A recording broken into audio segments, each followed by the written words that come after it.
Hello and welcome. This is a drink called how to make Carbonated Tim's French Vanilla Cappuccino Lemon Lime. First thing you gotta do is you pour in the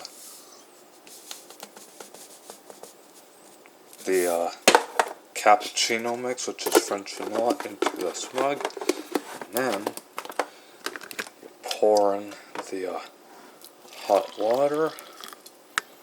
And then, last but not least, you open up this can of lemon lime carbonated water and you pour it into this mug.